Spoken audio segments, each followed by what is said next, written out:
السلام علیکم ورحمۃ اللہ وبرکاتہ نحمده ونصلی علی رسولہ الکریم اما بعد۔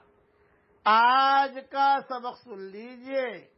آج کے سبق کی سرخی ہے قرآن سے دوستی کیجئے، پارٹ نمبر 26۔ عبداللہ ابن عباس رضی اللہ تعالیٰ عنہ روایت کرتے ہیں کہ رسول اللہ صلی اللہ علیہ وسلم نے ارشاد فرمایا، جس شخص کے دل میں قرآن کریم کا کوئی حصہ بھی محفوظ نہیں، جس شخص کے دل میں قرآن کریم کا کوئی حصہ بھی محفوظ نہیں، وہ ویران گھر کی طرح ہے۔ یعنی جیسے مکان کی رونق اور آبادی رہنے والے سے ہے، ایسے ہی انسان کے دل کے رونق اور آبادی قرآن کریم کو یاد رکھنے سے ہے۔ یہ حدیث ترمذی شریف میں ہے۔ اس لیے اپنے آپ کو ویران گھر کی طرح مت بنائیے، بلکہ اپنے آپ کو آباد گھر کی طرح بنائیے۔ اور آباد گھر کیسے بنے گا؟ قرآن یاد کیجئے، حفظ یاد کیجئے۔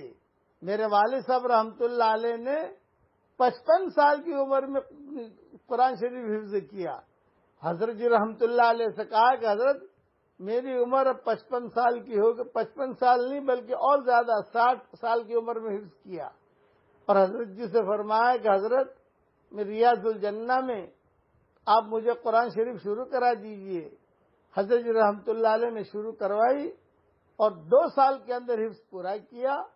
دوسرے سال ہر 2 سال پر حج میں جاتے تھے، تو وہاں ریاض الجنہ میں جہاں شروع کروایا تھا وہیں پر حضرت جی کے ہاتھ پر جو ہے ختم ہوا قرآن، اور پھر وہیں پر حضرت جی نے ریاض الجنہ میں دعا فرمائی۔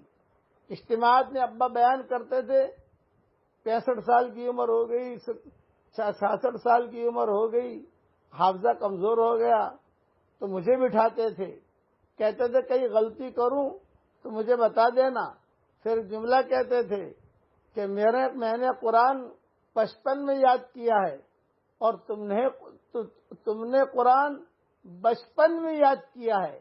میرا 55 کا ہے، تمہارے 55 کا ہے، تمہیں اچھا یاد ہے، تو میں ان کی غلطیاں نکالتا تھا۔ اس لیے قرآن شریف یاد کیجئے۔ جس شخص کے دل میں قرآن کریم کا کوئی حصہ بھی محفوظ نہیں ہے، وہ ویران گھر کی طرح ہے۔ اللہ تعالی ہمیں قرآن یاد کرنے کی اور یاد رکھنے کی اللہ توفیق عطا فرمائے۔ آمین۔ وآخر دعوانا ان الحمدللہ۔